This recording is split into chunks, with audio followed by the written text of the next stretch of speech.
good ideas don't sell. In fact, it's all about execution. And again, if you're not excited, if you don't bring energy and electricity to the execution.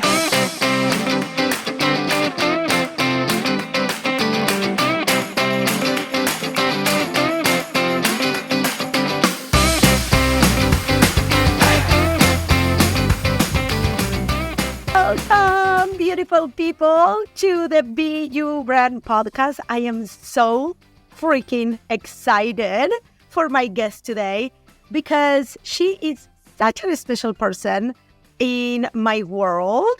Rebecca Cafiero, welcome to the Be You Brand podcast. Oh my gosh, Addie, I am so excited to be here. I mean, first of all, anytime that I have you in my calendar and I know I get an energy infusion from you, I know it's going to be a great day. I have to let everybody in the podcast know she is a friend, a mentor. She is an inspiration to me. And I was so freaking honored to actually get to introduce her at her live event, the Weekend at the Pitch Club. But I'm going to have to tell you, for me, that you asked me to do that for you. I know that the energy and all of that, but like, I look up to you. You are amazing, and you have helped me so much in my business, in my career, in my confidence. So thank you.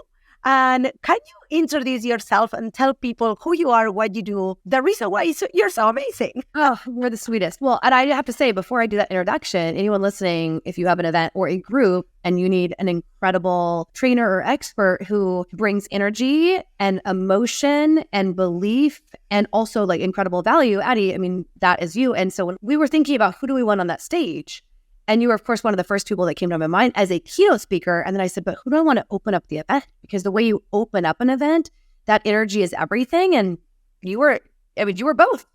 You were over it.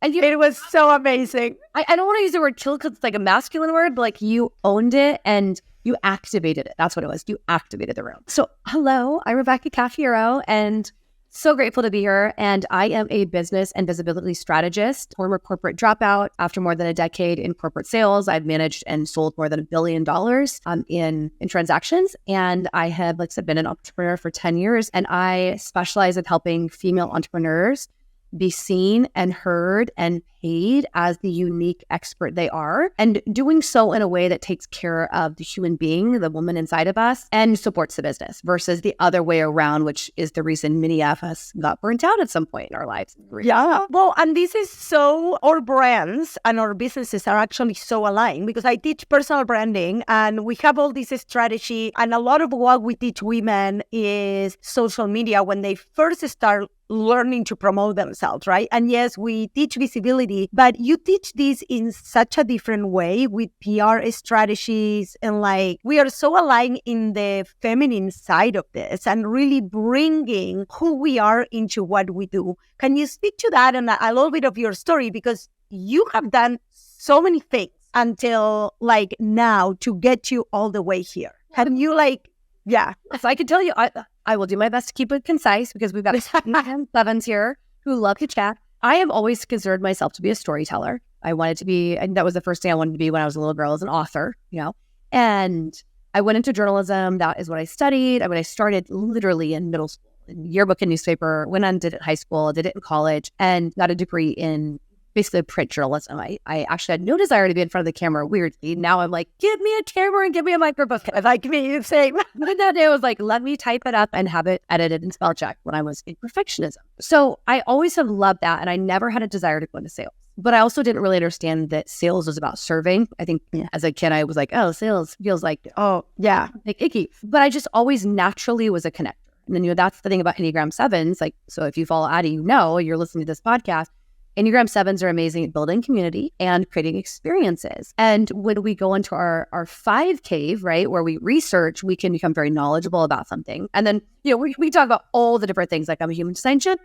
I'm part of the female leadership types. I'm a weaver. But I've always been able to connect things, whether that's ideas or resources or people. And I loved journalism. I loved it because you get to dive in, become an expert on something. Like I say, like a a mini expert. And then the next day it's something different, which very much appeals to the Enneagram 7 of like, give me lots of things. And well, I'm a manifesting generator, so you're speaking my love language, like all the things. like, if you just give me something new and exciting all the time, like I will have unlimited energy. And I love journalism, but I realized about 3 years into my journalism job, I was like, I am going to be bartending, which is funny because you and I both bartended at some of the biggest, we both bartended in Vegas, I bartended in LA, but I was bartending to support my journalism habit. And I'm like, here I am doing this amazing like passion of writing and telling stories. And I was being paid basically nothing for it. And I was like, something else has to change. So I went into sales, into the world of corporate sales in Las Vegas in real estate. And it was like the dog years of real estate. It was the best times. I made $1 million in my first 3 years at like age 24. That's crazy. Which was amazing. And then that was 2003, 4, 5, 6. And then 2008, 9, 10 came. And it was funny because I'm like, I made $1 million plus I invested in properties. So, over the course of about 5 years, it was $2 million. And then I lost all of it. I lost it all. And what that provided me was a really interesting perspective on the hustle and the grind versus doing something you're truly passionate about. Because I look back at that time and while I'd made a lot of money and I got a lot of experience, I did not enjoy what I was doing. Well, and I'm gonna say, because I know a little bit of your story, this is also part of like all your growth into your money mindset and who you are today and all the things that, because like that's part of my story too, right? Like I made a ton of money early on in my career, like bartending, all this stuff. But then like when I went into business, it was so different. Like the energy is so different. So different. And I was fortunate to be in sales. So even though money mindset was not a thing in 2005, but I hired my first life coach at age 26 in 2006. And that was a given before life coaching was a thing. And it was like in person or over the phone. That's how you did it. Over the phone? That's crazy to me that people did something. No, it was like literally over the phone, in person, or in-person immersives. But what that took, I began to learn, I watched The Secret, which is like the OG at personal development. I was like, wait, if I think things, I can control things. And, obviously that's very much the beginning of the personal growth journey. Yeah. But yeah, I was in that career and learned to sell. And I never wanted to go into sales, but I was helping people with real estate. It was like one of the most important things you can do, right? Is your home. And I realized I was really, really good at it. But while I was really good at it and I was earning great money, I didn't love it. I loved learning. I loved the opportunity. I loved the challenge. I loved the money. But it was incredibly stressful. And now I know that all the decisions I was making, like I can do overnight or all-nighters. I can work 7 days a week, literally more like 356 days in a row, was burning out my adrenals. And then after the crash, I was dating this wonderful young man and he ended up getting diagnosed with stage 4 cancer. And then I was in this situation where I was like, I have to work to pay the bills because it got dark. Like, and I know you've been through, like I was selling the silver that my grandparents gave me as a child and like literally sold furniture. I mean, this was 2009 when it was like the worst of the worst. And which is crazy because you were like at the top. Oh, I was 26 years old with, multiple six figures in my 401k and savings. At the time, I had a custom 4,000 square foot home overlooking the strip, 3 rental properties, and I owned a 2.5 acre island in Belize.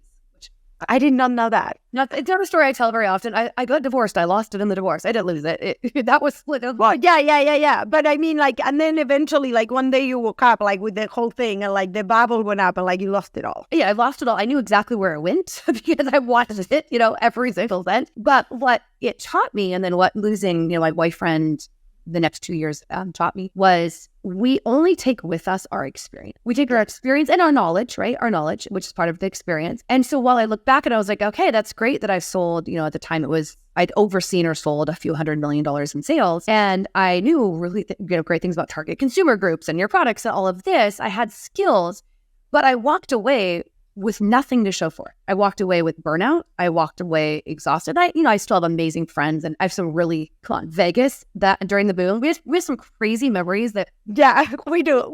They took this to the lie and like round after round and win. Which is crazy that we never met. during those years. We both were living in Vegas. We had friends working in the same casinos. We were like almost circling the same circles and we never met. I did at the Whiskey Sky for 6 months. George, I come in all the time. It was nuts, right? And it was funny. I had one of my employees here today and we were co-working. And I was like, yeah, when I lived in LA and I worked, bartended at the biggest gay bar west of the Mississippi. And I been at Playboy, man. She's like, what? And I'm like, well, that was a previous life. Yeah, I look back and sometimes I'm like, I can't even remember what I like. I was like, it's like somebody else's life. It was that. And the thing is, I never have been, I don't drink now, but even during Vegas, I wasn't technically like, I guess I was more or less alcohol free. I would like have a glass of wine or two a year. Yeah, I like to party. I was always a designated driver. So we would have definitely been good friends. But no, so I went through this and, then the market crashed and I was rebuilding. And the thing is as I was rebuilding, I was like, okay, I'm rebuilding and I'm just trying to get out of the hole now that I was in. But it's really when I started thinking something else is in the future for me. This cannot be it. Because one, I had watched so many people. I was lucky. I lost all this when I was in my late 20s. I was watching people in their 40s and 50s that I worked with that were losing everything that they had built. And I said, and having heart attacks and health issues. And I was like, oh my I God, do not want to be there. So even though when I left the corporate, world at 34, I'd been in my career for 12 years and I was the youngest VP of sales, or I was actually the youngest female VP in the entire company for a publicly traded company and had the most, probably were the most profitable division. Like everything looked so good from the outside. And I even had my boss was one of my best friends, but I said, I cannot keep doing this knowing that things can shift. And I will walk away with this not feeling fully expressed as a human being, not feeling like I could really be myself. And, talk about like being your brand or for me, my brand is becoming you. Yeah. So similar. You and I talk about it all the time. It's like really growing onto more of who you are with everything that you do. Well, and listen, you only grow when it's funny. I used to call it like the good, the bad, and the ugly, or like the, the hard. Now I just call it the growth. The growth. If you are inspired by someone, it is typically because they have gone through the shit and they chose to not become a victim and to get to the other side. And so, yes, there were times that I was like, I don't think I can handle more, in some of those really dark times. And sometimes I got more and I was like, oh, wow, it didn't kill me. Amazing. Mm-hmm. And those are still the moments that, not that I want to go through it again, but there's still the moments that I'm like, all right, I have dealt with so much worse and I have so much better tools and support and relationships and all of this that I don't have to struggle in the ways that I have in the past. But yeah, no, so actually I'll be celebrating. When this podcast comes out, it'll be literally my 10-year entrepreneurship anniversary. Well, can we talk about tools? Because you are literally the tool queen.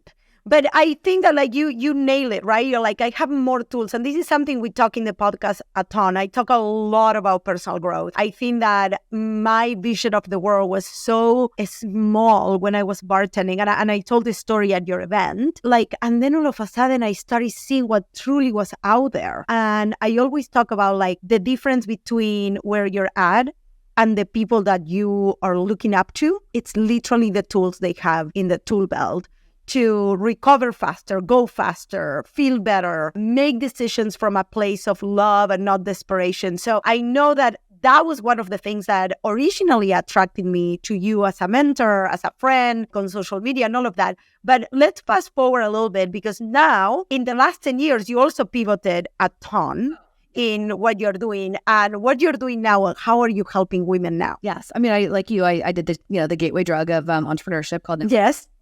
Which I'm always going to be grateful for. Always. And then I said, but the positive thing I'd had in my career as a VP of sales and marketing is I was the one designing the offers, the promotions, like coming up with the ideas. And I missed that creativity. I was like, okay, I know I can sell. I know I can market, but I actually love the creative, the back end of like, what do I want to create? How do I want to fulfill it? All of that. So I, through back and forth, different things, like I did network marketing and I started helping female entrepreneurs brand themselves. And I started it because I was working with traditional business owners in network marketing who had, say, a chiropractic office or they were a trainer, and how to incorporate a network marketing product into their traditional business because I understood traditional business. I understood sales and marketing. Which is so crazy because that's kind of how my journey with branding started too. Is I was teaching these women that actually they were not maybe like professionals, but a lot of bartenders, a lot of stay-at-home moms, how how did they build a brand around who they were? And I would bring the photography into it. And then we would like start creating this brand. So it's so similar. And then what I really realized is what I was enjoying more was teaching and working with these traditional business owners. And again, I'm so grateful for network marketing, but I didn't want to run a volunteer army. Yeah. I was like, I want people who are invested and are going to invest their time, their money, their resources, and are going to get more than that out of it. So I had a couple of different things that I did that was in kind of that space. And then I opened the Pitch Club in 2020. Actually, 2019, I was sitting there and I say, I should have let's go back to 2017. I'm like 4 years into entrepreneurship. I'm like, this should be going faster. Why is it going faster? Like, yes, I was super grateful that I got to set my own schedule and I was making close to the money I was making with corporate. I mean, I had replaced my salary, not necessarily my bonuses, but I was like, I felt like I was in a plateau. And what came to me from being a journalist and also from having, I used to have a $2 million sales advertising and marketing budget. So I was like, how? And you had zero. It was you and your brain. I had whatever I was willing to pay out of what I was earning, which, was way less than that. And I looked at the PR and I was like, well, if I can in some magazines or on some podcasts, and this is when podcasts were brand new. And I met with a few different PR companies and all of them, I think I met with 3 different ones. They were all like $5,000 a month, 6-month minimum, could not guarantee results. And I went, this is insane that they want me to invest $30K, which I was making $150 to $180, which is still good money, but that's a huge investment with no guarantee of return. I just said, there's no way. So I ended up taking a girlfriend out from Manny Petty. She was a friend that she actually was a director of PR at the time. I think she was either with ThreadUp or Stitch Fix. She's been with both. So big companies, and had this little fashion tech PR startup.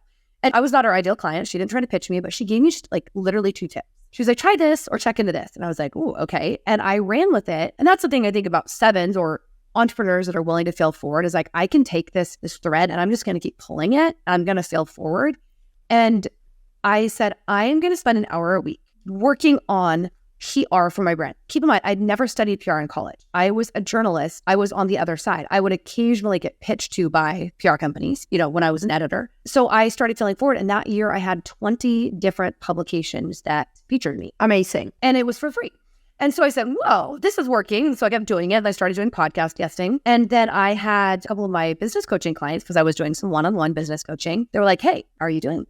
And I said, well, listen, I can't teach you what I'm doing. I'm sure it's the wrong way, but it's working. And they're like, we don't care if it's the wrong way. Like, what are you doing? So I worked with 2 of my clients, and Abby Murata, Abby, she's one. Yeah. And she's like, first 90 days, her results are better than mine. She's like, gets in Forbes, gets podcast coaching clients, speaking gigs. I'm like, okay, I have something here. And what I realized is, I had never learned the traditional way of visibility, right? Which is what PR is. Because I had a sales and marketing background, I was reverse engineering. How do I ensure that there's profit created, which looks like whether that's consultations, that's leads growing on my email list, not just social media followers, that's DMs, whatever that is. And then how do I ensure that I get more of those specific opportunities? And what is the balance between visibility, which is new eyes on you, versus credibility, which makes you look more of an expert? And you have to have both. And I think what most people don't understand is some things are going to get you credibility, but bring in no visibility. And some things will only bring you visibility, but you have to be credible to get those opportunities.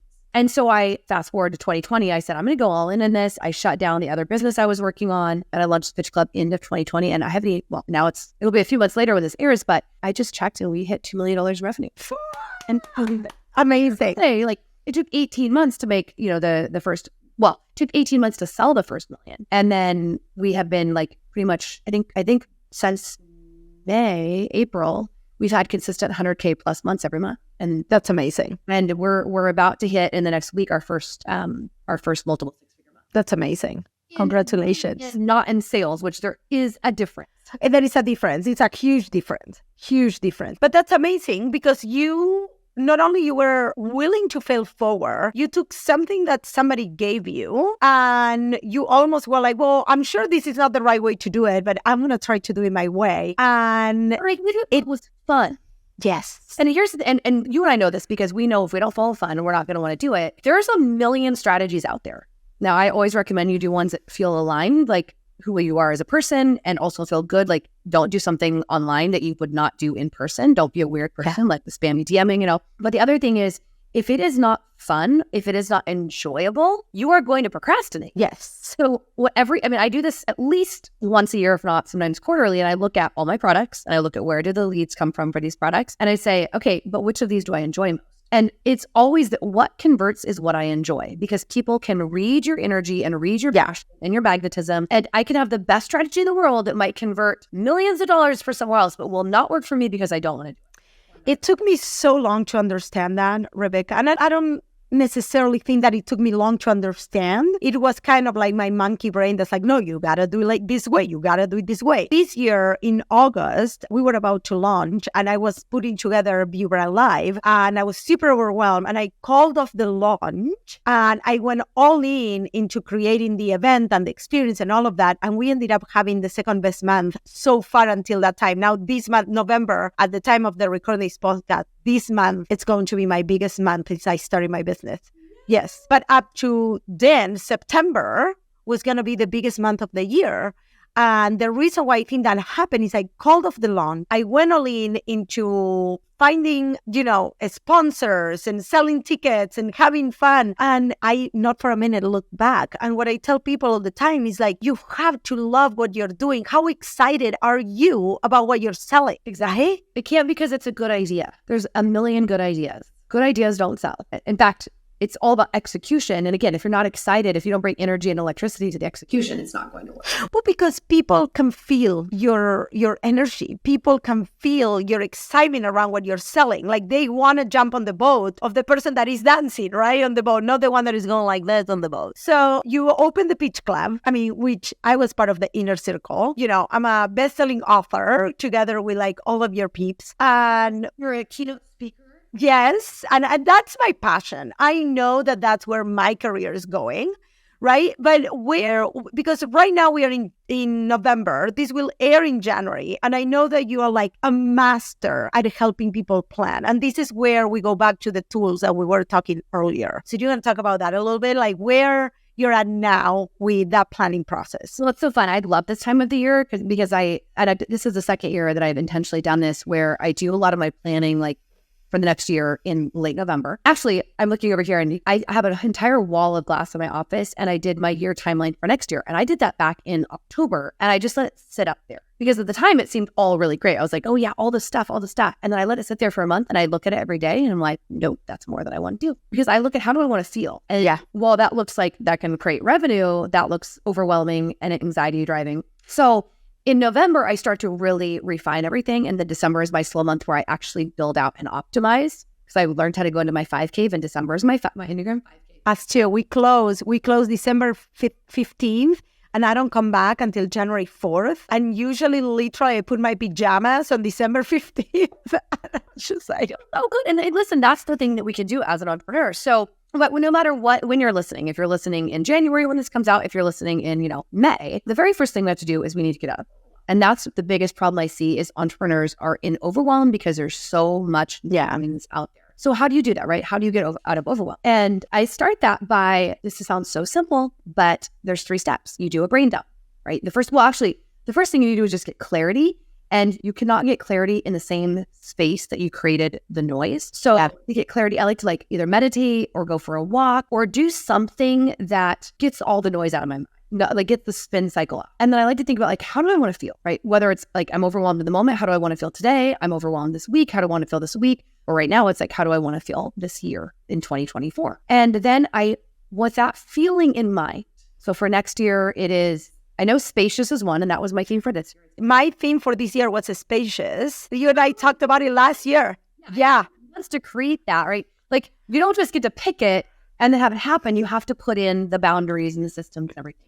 And I want to put kind of like a parenthesis because I want to second the whole people being overwhelmed. And I think that if you're listening to this and you're constantly in a place of overwhelm, it's your responsibility as an entrepreneur, as a business owner, to take ownership of not being overwhelmed. And if you're telling yourself, I don't have time, I can't do that, this is the moment to stop and to listen very careful to this woman, because I'm going to tell you that's the secret. If there is any secret to building a successful business, and I know it for myself too, is getting out of overwhelm, that is your priority. It is. This all came from, it was probably 2 years ago. I remember I was incredibly overwhelmed one day and I was like, okay, I have lots of tools. What am I going to use? And I did this. And and by the way, this is how to do it in 10 minutes. Now I will say, depending on how big the overwhelm is, it could take longer. But if you're just like, I have a million things to do today and I haven't even written down my top 3, you start with just get clarity. You get out of the physical space, the mental space by taking a walk, getting outside, whatever that is, and then brain dump. And when you brain dump, you literally just put everything onto a piece of paper. Right? It's basically like closing the tabs in your mind because you all have it out. And what you begin to see is you thought you had 5,000 things to do. And you're like, okay, there's like 35 tasks. But if you look at like, okay, some are going to be business. And in business, some are marketing or some are, follow-up, whatever. And then you've got some in personal. And then you've got some in like family. You start to realize there's a couple different quadrants. And you start to see that some things are attached to each other. They're actually just different steps of the same. Ooh, yeah. So you brain dump everything out. And then you look at kind of like what's naturally happening together. So I like to kind of organize my brain up a little. And then I'm like, all right, out of all of these different obligations, commitments, stressors, whatever you want to call them, what are the top few that are creating the most stress? And or I look at what, if done, would create the most relief? What would clear space? And sometimes that's literally my office is a mess. Until I clean up my office, I cannot work in it. Now, some people will say that's procrastination by perfectionism, but I'm like, I don't know, girl. For me, cleaning out my office when I'm like overwhelmed, it's like magic. Immediately things start happening. But that's like, I think that it's also like an Enneagram 7 thing. We need to create that clarity. So that's the first thing is just you're like, what is the number one thing that would either create momentum or create space or whatever that is, right? Pick one thing. So that's the first thing is then get clarity. And again, meditation or walk, brain dump, pick one thing. The second is how do you create the path towards it? So I like to check my expectations. I like to just say like, okay, this does not need to be perfect. I am allowed to have a crappy first draft. I give myself permission. And then I take that goal or that thing and I break it into manageable steps. Chunking down. Secret. Because I don't think any of this is revolutionary, but here's the secret that I think most people don't do is I call it the shortcut. Is when I'm like, all right, so for example, I have had for 2 months on my agenda. I do not like use chatbots or anything, but I'm like, I need to have one of those things that if I'm doing a reel and then I don't go back and look at it for a while and someone's like, hey, I want to get the whatever you're talking about, right? I need to have that thing set up that we've all seen that automation. It's like drop. Oh, we finally did it and it's amazing. So this has been on my thing for months. So this is the shortcut.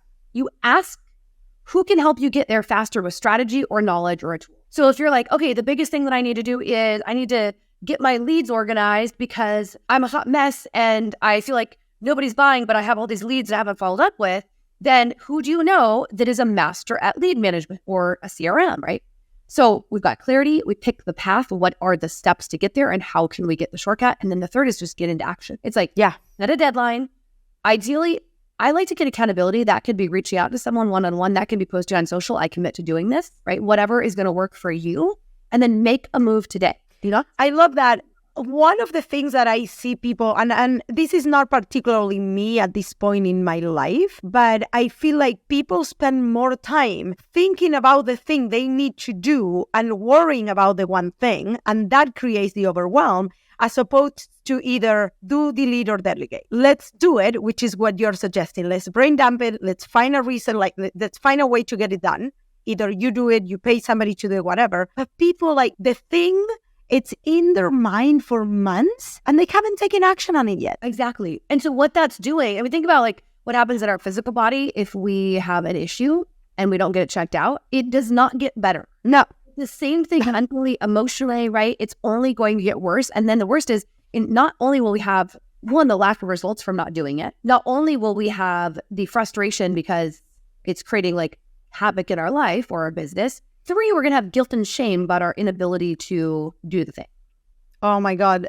Yes. And then that guilt and shame keeps getting bigger and bigger and bigger. And then suddenly we now have a story that I can't do this or I'm not good at this. I had this 20-year story that I wasn't a finisher because I got divorced at 28 and because I hadn't finished my college degree. And because of literally 2 things, which let's be real, like more than 50% of people get divorced. I also got married at 26. That was maybe not the smartest thing, right? But I wasn't having grace with myself and I hadn't finished my degree, which was a crazy long story. But I had this story that I don't finish things at. Oh, and because I left my career, even though I'd been in my career 12 years and it was an aligned decision to leave it. Yeah.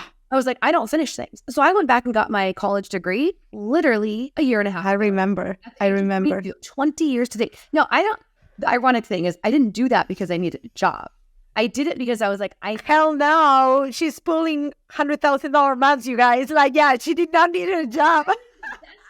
journalist out there that's not on a national, that's not a national anchor. No, but for what it was is I want, like, if you're listening to, you're listening to this, when you think about what's creating overwhelm, think about what is this story or loop that I need to close? And it could be I'm not good at this, or I don't know how to do this. Like, how can you close that loop? Close the loop. And the amount of mental, I'm keep pointing back here at my diploma. So yeah. Which I have proudly in my office now.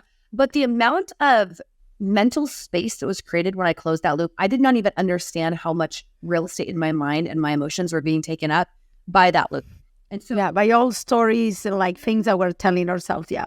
Get out of it. And I will just share with you, this action formula is like, it's one of my expert topics. And so what I want you to think about, things that when you share it with someone, they're like, oh, that's so helpful. Or, oh, I love that. Or I utilize that. I created this 2 years ago because I literally was overwhelmed. I got myself out. I'm like, oh, this would be a good post. I just shared it. I was like, this is what I did today. I got it overall. I had something like 187 saves on that post. Amazing. It was amazing.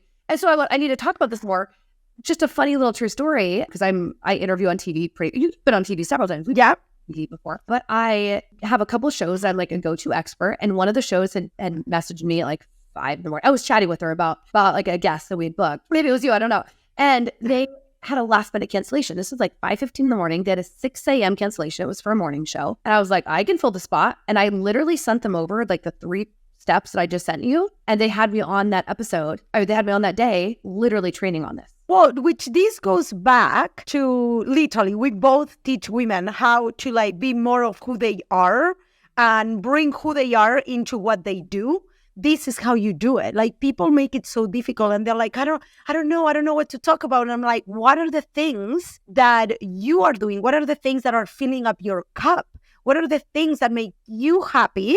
And then put them together with what you do. Because in our case, teaching these kind of techniques, honestly, like, makes all the difference for entrepreneurs. It's all about our stories and how we are overcoming things. That is literally how I've created the profit method, and I don't know if this is the Enneagram 7 thing, because I know you and I, like, our brains work in a very similar fashion. But what I realized is the way that I was creating, 7 figures in business through primarily focusing on visibility. And by the way, I wasn't like, oh, I need to go out there and be visible and I'm going to close people. Like, it didn't work that way. I was like, no. But if you think about it, when I coach people and they like, social media is like a one-way street, right? And people are like, but I'm doing social media. I'm showing up. And I'm like, yeah, to the same 1,000, 2,000, 3,000, whatever. Even if you have a ton of followers, I have a freaking tiny audience and I have a multiple 6-figure business. And this is what I tell people. I'm like, you're running after the wrong goose, right? Like, if you think of an audience, even if those 1,000 followers were not, your aunt, your high school, whatever, is like random people even if they were like an ideal audience, out of that 1,000, 3% of them are going to see your social media posts. So that's 30. Now, which percentage of those are going to be ready, willing, and able at the moment? At 3% of the 3%. Right. At 3%. And nobody is going to be living the lifestyle you want or creating the impact that you want with that. And I feel like people don't understand visibility. Is like, you constantly need to have more eyes into your business, into your expertise, into who you are, constantly, like literally daily. So, okay, let's close the idea. So you said the brain dump. Let's close the idea of that so we can move a little bit in, like, we really wanted to talk. Yeah. Right? The first step is get clarity. You can figure out what's the best way. I like to get outside or do breath work or meditate or something to clear my mind first. And then I brain dump.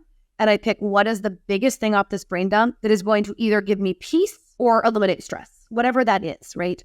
And it doesn't have to be a hard thing. Sometimes actually picking something that just is now when I say easy, I don't mean like, but doable, Doable, right? Like, I'm going to follow up with these 3 people, then it puts you in momentum. The second part of that is create the path. So it's like, okay, especially if it's a bigger goal, what are the steps I need to do? How can I break them down so it does feel doable? And then find the shortcut. Right? Either somebody to help you. Exactly. Somebody to help me. Just don't make it hard. The whole point is like, don't make this hard and be okay being in imperfect action. The third is do the thing. That's where you get the accountability. You're like, I'm going to do this. And you do it. You got to do something today. So An example I heard years ago that I love is if you're like, okay, I really want, now this is probably not where you are overwhelmed, but if I want to do an event, because you and I have both done events, right? Like, which is like a wedding times 10. Yeah. If you want to do an event, you can't be like, I want to have an event and I want 100 people there. Like that is going to be crippling. But if you say, okay, I want to have an event. So what do I need to do? I need to plan it. I need to market and sell it. I need to like get speakers. I need to whatever, all the different steps are. Then the thing that you can do today to put you in momentum is maybe announce, hey guys, to your social or your best friend, right? I'm going to do this event, put it out there, and literally just call an event space and say, I'd like to do a tour. That was me. So I had the idea. So for me, the whole idea of the event came to me on breathwork. And I was like, I'm going to do it. Yeah, that's it. And literally 3 days later, we were watching, going to tour venues. Like, I was like, I have no idea what I'm doing. I didn't even do my own wedding. So I was like, my cousin was like, what? You're doing what? Like, I am not even a good host. Just so you know, like, I am the person that when people come to my house, like, we order Uber Eats. Like, I'm not a great host. Like, my husband is like an amazing host, right? So, like, for me to put the event, that's exactly what I did. Like, I was like, what's the first thing that I need to do? Okay. And I made a list and I was like, okay, I'm going to do this and I'm going to do this. And that's how it happened. It works. So and by the way, events are no joke. I highly recommend anyone listening, you need to join the program or mastermind of someone that does events. Do not try to figure this out on your own. So if you're obviously, Addie, she is done it. She's got her second event coming. Join her stuff. Or if you're in my world, join my stuff because that's the shortcut, right? And that's the reason that I invest every single year in a mastermind or multiple programs. That's the reason that, you join my mastermind because you want to do a book, an event, Like I remember the first time ever, I believe that I heard you, it was either your podcast, and this was before we met in person, and you were referring to joining a mastermind of somebody that has done what you wanted to do. And this person was Kayla. I remember thinking, it was actually literally like opened my mind. I was like, of course, like that's what you need to do. And I can't believe that it was so new to me to even think that, because I have done it over and over and over when it came to bartending. When I was a world champion flair bartender. Then I did it when I wanted to lose weight and get in shape. Like you hire the person that it's already done it, right? Or that it's amazing at it. And that's how I ended up in your world. I was like, she's having these events and she's doing all these things. And like literally that's how I ended up on your world. Well, that's what I've always looked in for mentors too, is I'm like, how are they getting these results? And it's because they've invested in someone that was able to give them the shortcut. And listen, there's no prize for doing it the hard way. There's no prize. And literally, this is say it again, please. No, we went slow and hard. That sounds bad. Here's what I learned in real estate. And then we'll talk about how to actually make profit with all this personal branding stuff. But what I learned in real estate is there's 3 ways you can get things. You can get them fast, well, or cheap. Pick 2. Ooh, yes. Cheap. And I launched the Pitch Club. I was 40 years old. And I said, I am behind. And I do not have the luxury of having this take 10 years to work. Yeah. So I want to do it fast. And I want to do it well. So I will. That was me too. Money and resources. And Addie, that is why, people are like, the people that started the same time as us and, 5, 6, 7, 8 years ago were like, how are you doing an event with 120 women? Or how did you get to 7 figures in 2 years? All of these things, because they're still trying to do it on their own, and they haven't realized that you cannot do it well, fast, and cheap at the same time. So no. And it's funny you say that. So I did a photo shoot today for a fellow photographer here in town, and at the end I told her, I was like, hey, when I was a baby photographer, I used to look up to you, and she was like, one of the reasons, Hattie, that I hired you is I've seen your fast track. Like I've seen you in the last few years, like you literally, like your business, your presence, like what you're doing with your coaching, like exploded. And she came to my event and she was like, I'm obsessed with you. She's like, I like the way you do it. And I was like, wow, I can't believe, like somebody that I admired, right, was telling me that. But it all comes down to this, to literally looking at people that are ahead of us, being, okay, how are you doing it? And paying for the fast track. 100%. And if you do not start investing now, so like, listen, my first coach, I remember it was 2000 for 3 months and I was like, oh, and I felt sick, even though I was like painful, right? And I look now and I don't even know the exact amount. I need to sit. This is on my meeting tomorrow with my CFO, but we'll invest in 2024. And this is not in payroll. This is in mastermind, and there's a networking group. And then I'm doing, well, I haven't officially decided, but by this time, I haven't decided. I just haven't, put the money down in it's basically another mastermind that is just for 7-figure CEOs and their heads of marketing. Between those programs and a few other things, over $100,000. Yeah. There is, you said it on your podcast, right? Like literally, I went to your event, I signed up for your mastermind, I came home and I was like, yeah, here, 20 grand. Well, and I was like, yeah, because when you're in, you're in. Okay, so profit, because everyone's like, let's talk about profit. Yes. To, like, yeah, I want to invest and I want to do all the things and again, when I say shortcut, we're not talking about like an unethical or like a sloppy way. I mean, yes, imperfect first draft, but how do you get that? And what I realized in everything that I've done, and I do use this when I'm talking about visibility, but it's really anything that relates to sales, is it's something I now call the profit method. And so I'll quickly teach what this is, but it starts with P. And the P stands for pitch, but what it really means is like putting yourself out there. I see too many women that are waiting for someone to say, you are an expert, and you can raise your prices. And you have to be willing to say, this is what I want. Raise your hand, pull your seat up to the table, because no one is going to do it for you. Yeah. I mean, that's one of the reasons I did my own event. I'm like, I want my table. I want my table. Come sit at my table. Exactly.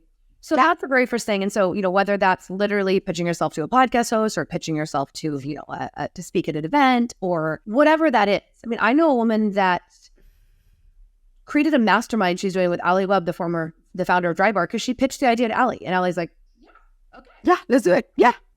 And I look at so many of the ideas, like, if I will just say there is someone that actually is launching something today, so that this is November. And I just happened to be sitting at dinner with her and her husband, just like sharing something that I'm doing. And she's like, pitch me. And I'm like, what? I will share more about that when and if it materializes. But my point is that if I was not willing to talk about what I had to offer, or was not willing to put myself out there, this opportunity to potentially support this unbelievable brand in their visibility would not have happened. So that's the P, right? Profit starts with putting yourself out there. Yes, it does. The R is for relationship building. This is like, yes, I love AI, but we are in a time that people are looking to automate everything. And there's some things that are beautiful to automate. Relationship building is not something that can be automated. I think so many people are missing this. And we saw this in network marketing with the people that like, let's do 200 cold DMs a day. And you're not getting anything from that, right? Like literally, that was a thing for me. Like I just could not do that. Like maybe they would sell 1 or 2 products, but you're never going to get a driven, creative business builder from copy and paste messages. So that's the thing, is relationship building is so important. And that's why, again and again, like this year I decided, and we'll go back to running ads probably, but I decided to stop running ads. And here's the amazing thing. My income did not go down. I went back to focusing on podcasts because, these are relationship opportunities. Now, you and I know each other very well. But like we didn't know each other very well forever. No. It had to grow. And right? And this is what I tell people. I'm like, you have to give those relationships time to grow and to flourish, and you have to pour into that. You have to be valuable as well as the other person valuable to you from a person perspective, not just from the business perspective. I will tell a story here, and I know we're already over our time, which it's okay because this is so juicy. So I was speaking at an event in May at Mom 2.0, and ironically, I heard about that event and spoke there because of another speaker who I'd met through, basically it was someone I'd pitched. So I'd pitched to a reporter, she republished me. I said, hey, I'd love to learn more about you. Jumped on a podcast, this was 2020, became friends. She joined my first mastermind. She introduced me to 3 TV producers that now one of them works for me. Amazing. And this is where it even gets crazier. So we're at this event. She's like, hey, I'm gonna apply to speak at this. I applied. We both got both got chosen. 2 of the women that spoke at Weekend at the Pitch Club, I met at that event. They were co-speakers there. But the first one, I'm not going to say her name, but this is I'll just say she writes for a major media publication. I did not know that. I met her in the audience because this mutual friend of ours was like, hey, friend, I hear your book's coming out. And I didn't know who she was, but I love supporting authors. And I was like, hey, my name's Rebecca. Listen, how can I support you on your book launch? I'd love to have you on my podcast.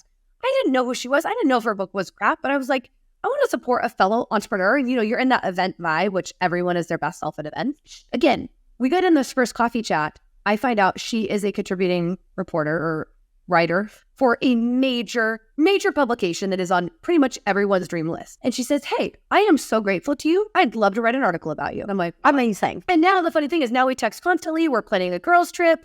I'm supporting her in the launch of her book.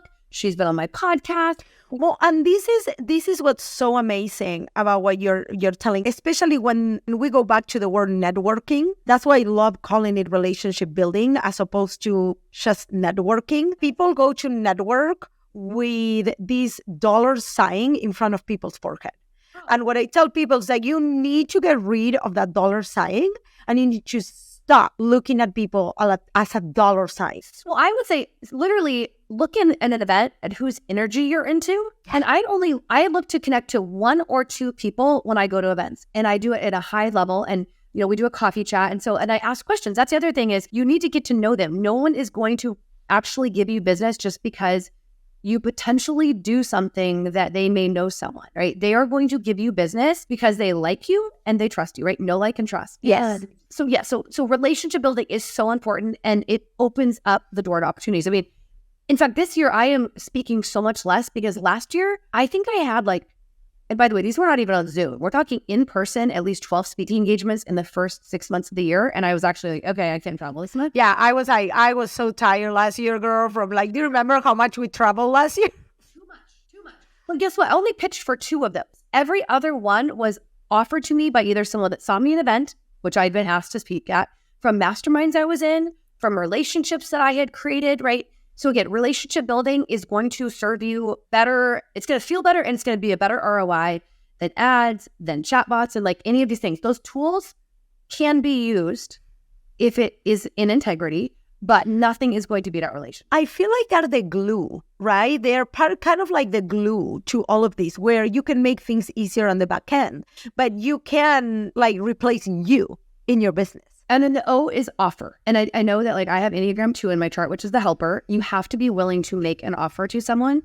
Now, let's say on a podcast, what this looks like is it's literally give them something of value. Don't just be inspiring.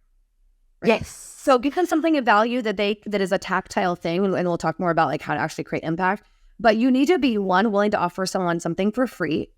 That does not mean something that takes a lot of your time because we need to have good boundaries. But offer something, and you need to be willing to offer your services if someone is the right fit. If you believe in what you're doing, you are obligated to offer them the opportunity to work with you. Okay, go back to that. Obligated. I'm gonna tell you. For me, that is the key. When you know that what you have helps other people, and I know for a fact, and this has changed everything for me. When I am talking about my Be Brand Academy, or when I'm talking about my shoots, or when I'm talking about my mastermind that is coming up, literally, I know that this can change your life. So I'm speaking from that place, and me not talking about it, or you not talking about the pitch club, or you not talking about what you have to offer, literally you're doing a disservice to the people you truly want to help. 100%. So then the F is follow-up, and this is probably the one that most people struggle with. Well, either this or offer. The follow-up was just, you can't anticipate that everything's going to happen from that first connection. So whether it's I'm pitching to media, or I'm pitching to TV, I'm pitching to a podcast host to be in a podcast, or a client, you have to follow up, right? People get busy, continue to follow up, but don't follow up with hey, did you see my offer, my pitch, my blah, blah, blah, right? Follow up and add value.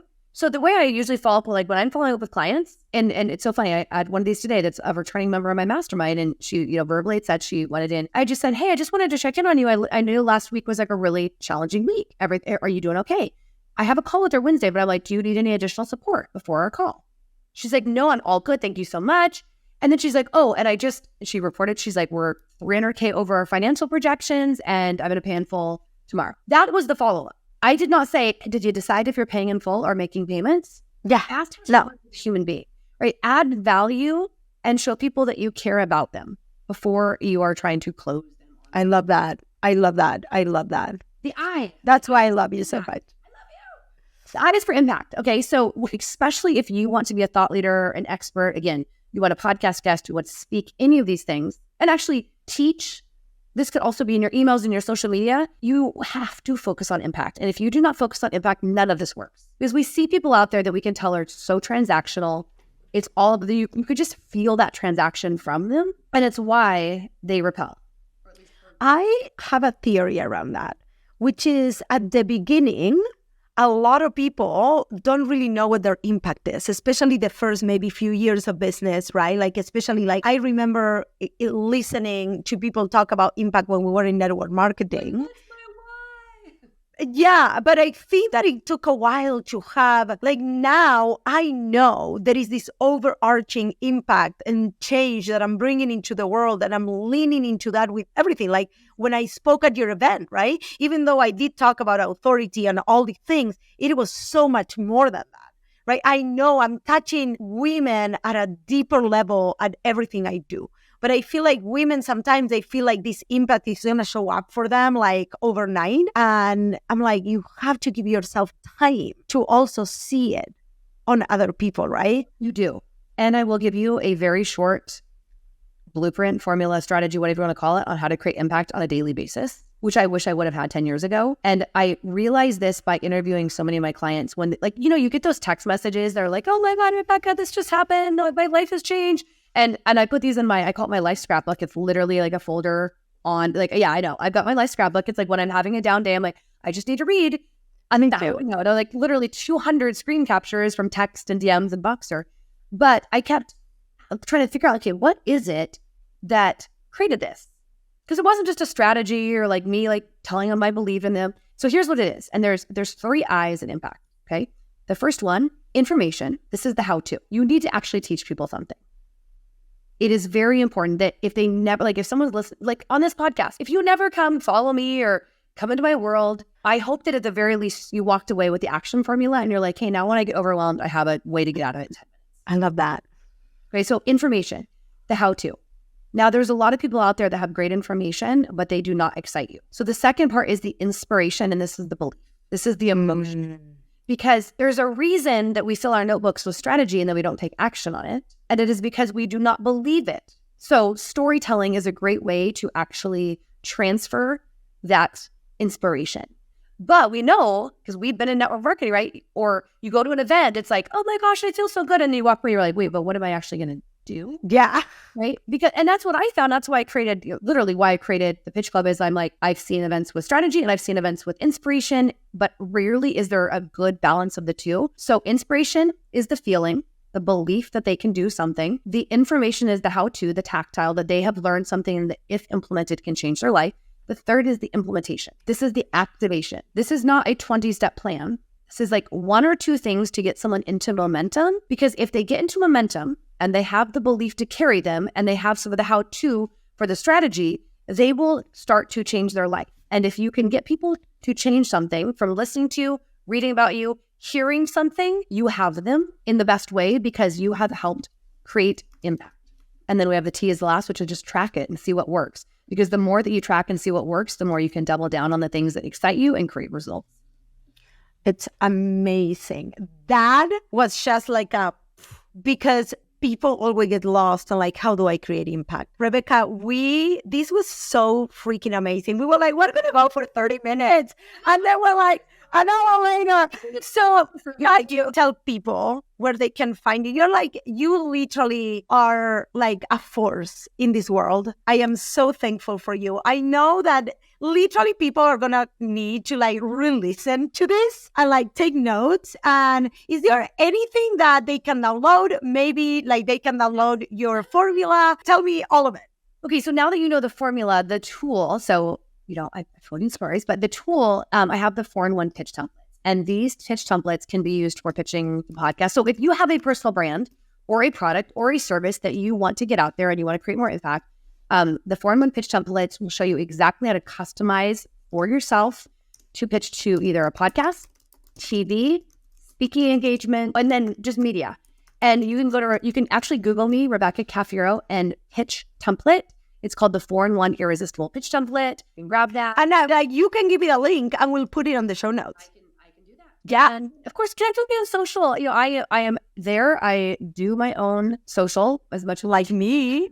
Yeah. I mean, me too. Like I mean, you and I had this conversation several times. Like we had given this to other people. And for me, like my social media is truly being social and I want to be there. I want to like be present with my people. I want to text with them. I want to like them to hear my voice. And I know that you love that too. Oh, because for me, I cannot operate in a vacuum. And when I realized that the Pitch Club was not going to be a course, because that's what it originally was going to be built as, was a course. And what it was is I was selling it through a webinar. This is back in 2020, selling it through a webinar. And I had someone DM me. And she's like, Rebecca, I bought your, whatever it was called at the time, your Pitch Club course. And I binged it on Friday.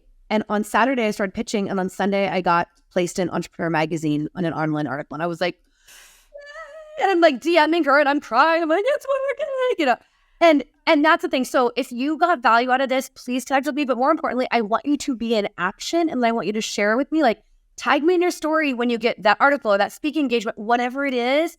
Or if you get yourself out of overwhelm and you get into action, tag me so I can celebrate. This was amazing. Now, I knew it was going to be amazing, but like this was just like my people will love you. I know that. Go follow her. So Instagram, we're going to put all the links on the show notes. And is there anything else that you want to tell people? I mean, there's a million things because I'm an Enneagram 7. No, I think the biggest thing is it is your responsibility and your privilege to step into being the expert that you desire. No one will anoint you. And it only is going to happen by you being willing to take risks and by you willing to grow. And I have replaced the word, like I said, bad or challenging with growth.